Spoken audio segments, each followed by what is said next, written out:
I remember having suicidal thoughts of like, I'm gonna go get my gun and just be done with it. I remember crying out to God. I was like, I can't do this.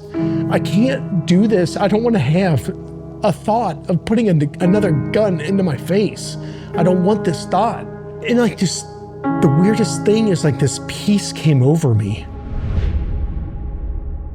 I'm not too sure if this is the same point, but in terms of your career, like what was the darkest moment in your career, and what was the thing that got you through it specifically in that moment? This is so selfish to say, but it's the truth. The darkest moment is when I got custody of my children.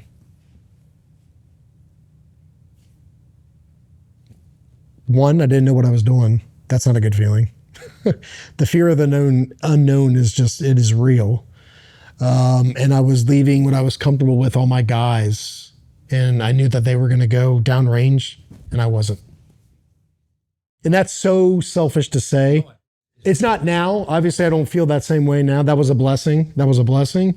But for me, that was my darkest moment. But I'm glad you're able to say it, because it's really interesting that you was fighting for that inevitable.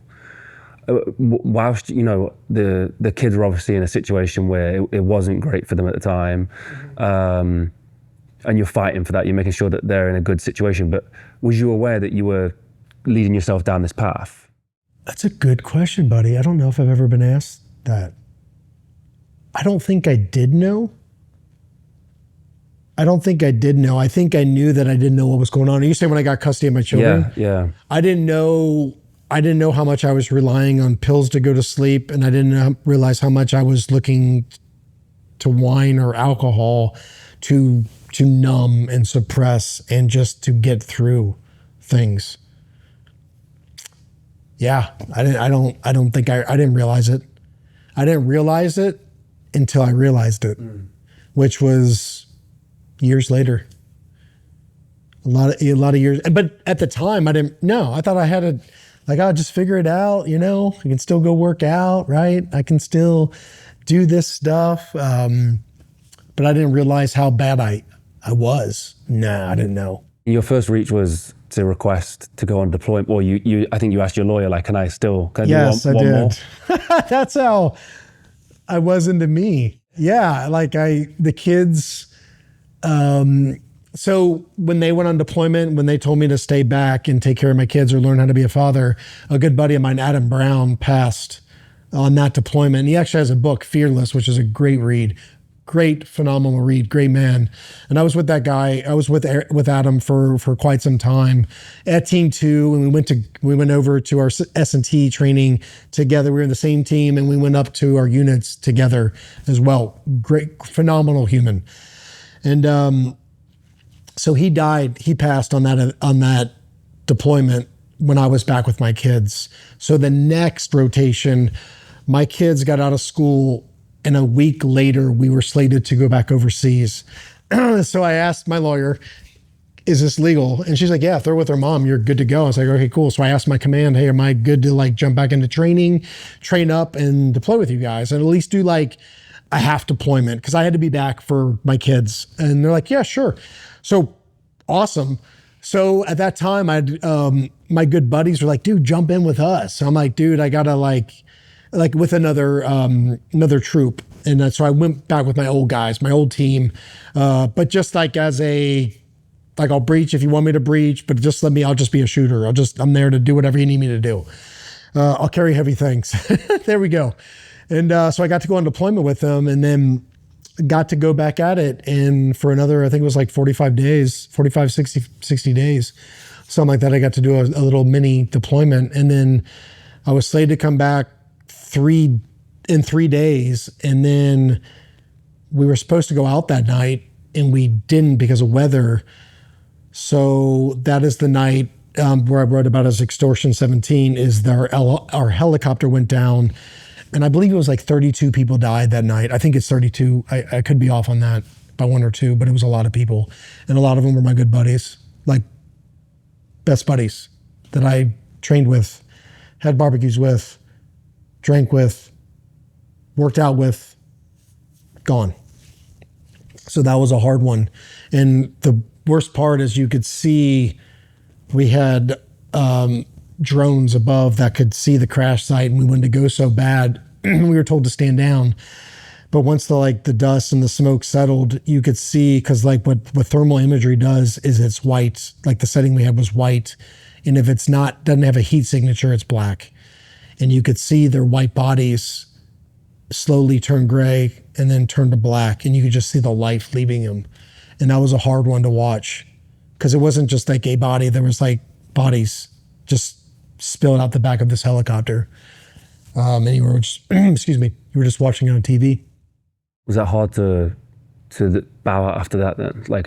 Is that something that, what was the community like at the time, the SEAL community? I think for a lot of people, and I don't think a lot of people admit it, and some will, I think it was a good humility check. It's you're not a superhero.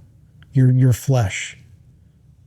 You can go down just like others. You know what I mean? It was one rocket. Again, there's conspiracies and thoughts, what it was, but what we have, it was an RPG, cheaply made rocket that took out this multi-million-dollar helicopter with a lot of stellar performers and human beings, fathers, brothers, and sons. And it took them out. It took them out. Just like that. And then after that started a bunch of memorial services. So since I was coming back anyways, I came back it took 2 C-17s, which is a very huge military aircraft. It took 2 of those with all the caskets, and we brought them back home. And one of the families, Jason Workman's family, I haven't talked about this in a while, asked me to come back with them, and I did. And I was honored to do that. And I remember always laying by his casket. I knew which one his was. They could make out which one he was because of his tattoos and stuff. So I laid back and stayed with his body for a couple weeks. And the reason why it was a couple weeks is because there were so many funerals going around that we had to get buses and aircraft and go to all these memorial services. But I was with Jason in Utah and his family for a couple weeks. And that was tough. That was tough because Jason had a son that was the same age as my son. So you can tell it's been a while that I've talked about this one, but that's all right. But just that whole process, you don't think about those things because we were always invincible. We're always getting the bad guys. But that was a reality check, man. And seeing the aftermath of that, of the widows and the moms and dads that no longer had their son, and their daughters and sons no longer had their father. That was rough to see, man. It was rough to do. And I think at that moment there was a part of me that wanted to go out and take it to the enemy, and there was a part of me that needed to die to myself and be there for my family. And yeah, man, that was a rough one to see. Just to see what that looked like. I remember getting back to Dover, Delaware, where we flew all the bodies, and all the family was there waiting for us. All of them, they were in their dress. And the kids were there, and just parents were giving kids coloring books to just not to know what was going on.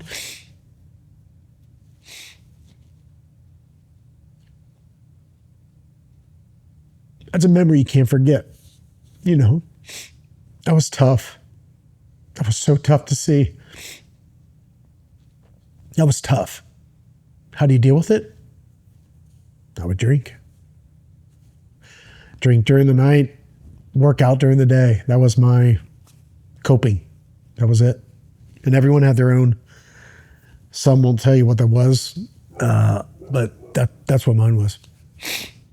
We said today in the car about, for most of your life, if men would open up to you, if they tell you, the things they struggled with or the pain that they're going through, you'd almost be like, keep that weakness away from me. I don't want to hear it. You know, a lot of macho-ness, a lot of bravado, a lot of like, we just, we're men, we get through this.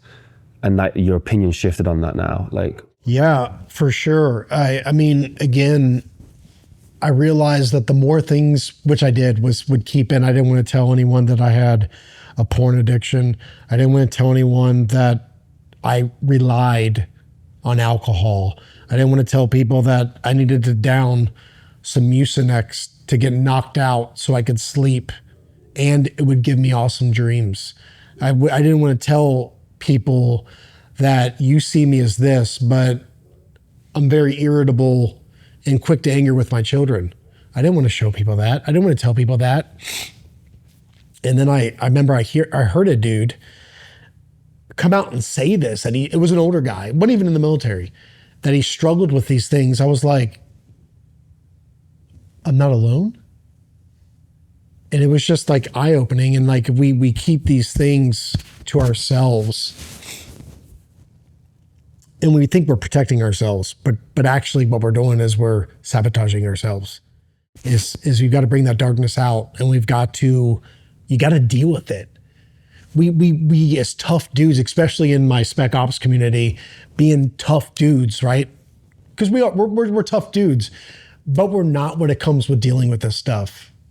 And that's like, that's a man. Is dealing with that stuff, is dealing with those things of like, I've got some stuff I need to deal with. And one of those things is like vomiting, hey, I need help over here. And that a lot of guys won't do it. They struggle with it. But once they do it, or if they choose, because it's a choice, to talk about these things and deal with it, whatever that might be, there is huge relief, and the burden is removed. And for me, that was like where my start, like my walk with Jesus is like, okay, wait a second, you're a lot realer than I thought. And oh my gosh, your word's true. Oh my gosh, like, okay, the Holy Spirit is real, and I can't ask for your help, and you'll show me. Now, what I want you to show me and how you show me are two different things. But nonetheless, you take me on this path, this journey, and start removing these bondages and addictions to where I don't need alcohol anymore. I don't need pills anymore. I need you. I need to pray to you, and you'll show me. Yeah.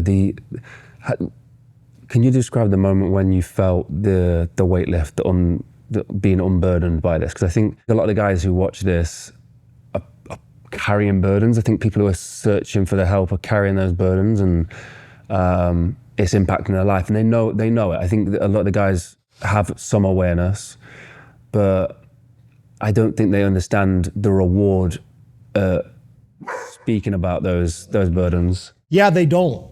But they, at least for me, was like, I can't say this because I'm going to look weak. Yeah. I'm not going to be, or I would think, these are the lies. I'm not going to be what you think I am. And that's a problem, is I shouldn't really care what another person thinks about me, because they're all going to have different opinions based off of their opinions, based off of what they were called or talked to, or what traumas they dealt with. I need to care about what he says about me. I got to go to truth. And truth isn't what that person says or what that person thinks. It's what he says. It's what he thinks. I know it's worth it. Like I know it is, of course you know it's worth it. But to these guys who are on the other side of it, fearing, outing themselves for these addictions that they have, or these burdens that they carry, how do you convince them? I wouldn't say it's not convincing. It's just like, we gotta seek that truth. And that truth is with the Lord. Is, okay, what does the Lord say about that? Because here's an example. I tell myself I need to cope because I've had a stressful day, or I don't know what to do anymore because I can't operate, so I go to booze. And I can't sleep so I need pills. And I need satisfaction, or something to keep my mind off of the things that are playing, so I'm gonna run to the internet and self-gratify there, or whatever it may be, right? I have all these excuses. I'm believing all this BS is really what it's coming down to. Because that's what the world's telling me. That's what if I turn on Netflix or Hulu or go watch a movie, that's what it's telling me. Then I won't do movies or TV. I'll turn on my radio instead. The radio and the songs and the music is telling me the same exact thing. Everything's telling me these things, the billboards, the commercials, all of it's saying, here's how you deal with it. Rough day, go drink. Rough day, go smoke this. Rough day, you want to deal with your traumas? Take this pill. Want to lose weight? Take this drug. Is that dealing with the situation or the problem? No, you eat like crap and you need to go work out. But we want to Band-Aid everything. We want the easy one. We're a culture of McDonald's drive-through. I want it right now. I want it easy, and I want it yesterday. That's not how this works. And if people are afraid to put their foot forward and say, I don't want to have this issue anymore. I don't want to be tied down to this bondage anymore. I don't have to rely on this. Wouldn't it be great? Just be like, hey, like, for example, when I was drinking, there was times I remember drinking, I didn't want to drink. I'd be like, wouldn't this be great if I just didn't feel like I needed to drink because it was socially acceptable and I felt like that's how I had to deal with things? Like, if I had a mindset like that to where I wouldn't need it, and that's what happened. But it came once I surrendered it all, admitting I can't do this alone. And I remember I was in this garage right here working out. And I didn't know this at the time. My wife was in the closet praying, which she's been doing for, I don't know how long. I didn't know anything about this at the time. She was doing this behind my back. Darn her. Thought we're supposed to keep it all in the open. But she was praying for me. And I remember that we'll just go here is we went, it was a Monday. I remember it was a Monday because on Sunday we went to church. And I remember us sitting next to each other, but we had like an argument, and it was probably because I was drinking. And she was on this chair and I was on this chair, but she was like on her side of her chair and I was on my side of my chair. And so there's like this well-placed gap. Don't touch me, right? I'm irritated with you. And I remember I took a picture and I posted about it. And I remember because I knew better. It's like I should, instead of like keeping that distance, what I should have done if I was more of a man, I should have came in and tried to bridge that gap. It's like, hey babe, I'm sorry, or whatever it was, and tried to build it together and not to keep that divide. But I posted about that. And I remember I was driving to jiu-jitsu at the time, and my mom called me and she was like, I can't believe you posted that about your wife. And it wasn't like shame on her. It was actually calling myself out. I was like, I should have done something differently. And I was fired up. And then I go into jiu-jitsu and I get rolled around, probably get tapped out a couple times. And I get back in my car and I have to go to a counseling appointment out of all places. Cause I like had to go do talk therapy and EMDR and all these other things to, not brain spotting. It's, there's another name for it. But my mom, I called my mom back to finish the conversation. And I was like, don't tell me. Because I remember she said, my friends reached out to me and they couldn't believe. And I'm like, I don't care about your friends, what they think about, or what they think they know about my life or my marriage. Which I did put it out there, but it was really stating like, hey, I should do better here, but I'm not, and I'm choosing not to, enough to where I was like posting about it. And I was fired up because I just got done getting wrapped up by some other dude and then going to this counseling session, which was really the real jiu-jitsu in my opinion, because I had to deal with my feelings, I had to deal with my thoughts and my emotions, which I wasn't good at. And I talk about this all the time. And I talk about it in the book, I believe, as well. I'm not good at it.